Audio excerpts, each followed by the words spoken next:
एक छोटा सा गांव, एक बेचैन युवक और एक शांत महात्मा। उस दिन जो हुआ उसने एक जिंदगी बदल दी। ये कहानी है महात्मा बुद्ध और आनंद की, और उस एक युवक की जिसने भागना छोड़ दिया। तो चलिए शुरू करते हैं इस कहानी को। गांव में एक 25 वर्ष का युवक रहता था।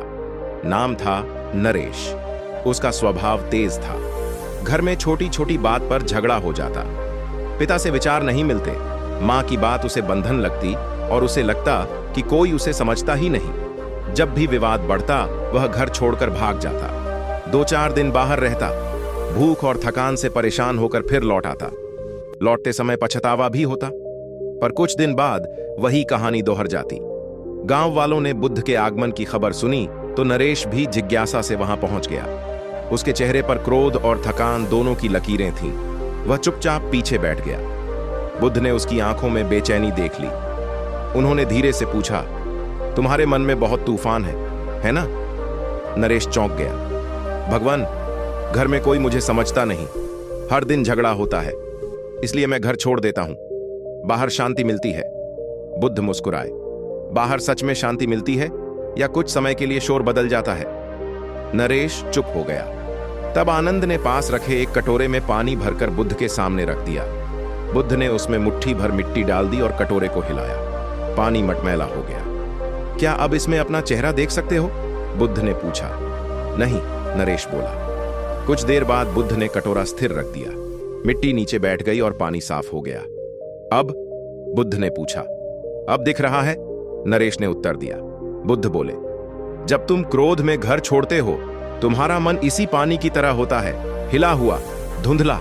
उस समय तुम जो भी निर्णय लेते हो वह मटमैले पानी में चेहरा देखने जैसा है। तुम सोचते हो बाहर शांति है, पर असल में समय बीतने से मिट्टी बैठती है। शांति बाहर नहीं, ठहराव में है। नरेश ने पहली बार ध्यान से सुना। बुद्ध आगे बोले, भागना आसान है, ठहर कर समझना कठिन है। तुम घर इसलिए नहीं छोड़ते क्योंकि घर गलत है, बल्कि इसलिए क्योंकि तुम अपने भीतर के तूफान से डरते हो। तो मैं क्या करूं? युवक ने लगभग विनती की। बुद्ध ने कहा, जब अगली बार झगड़ा हो तुरंत उत्तर मत देना। 3 गहरी सांसें लेना। मन में कहना, यह क्षण भी बीत जाएगा। फिर केवल सुनना, प्रतिक्रिया नहीं, समझ। अगर तुम बदलोगे तो घर का वातावरण भी बदलेगा। आनंद ने जोड़ा, गुरुजी कहते हैं, जो स्वयं को जीत लेता है वही सबसे बड़ा विजेता है। नरेश ने पूछा, अगर वे फिर भी नहीं बदले तो? बुद्ध शांत स्वर में बोले, परिवर्तन का बीज एक ही खेत में बोया जाता है। जब एक पौधा उगता है बाकी भूमि भी हरियाली सीखती है। तुम्हें दूसरों को नहीं, अपने मन को साधना है। उस रात नरेश देर तक वहीं बैठा रहा। उसके भीतर पहली बार यह विचार आया कि शायद समस्या घर नहीं, उसकी प्रतिक्रिया है। कुछ दिनों बाद जब घर में फिर बहस शुरू हुई, वह उठकर जाने ही वाला था। तभी उसे कटोरे का पानी याद आया। उसने गहरी सांस ली, चुप रहा।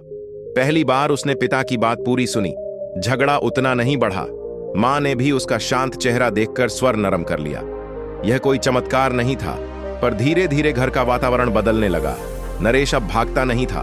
वह समझने लगा था कि बाहर की राहें लंबी हैं, पर असली यात्रा भीतर की है।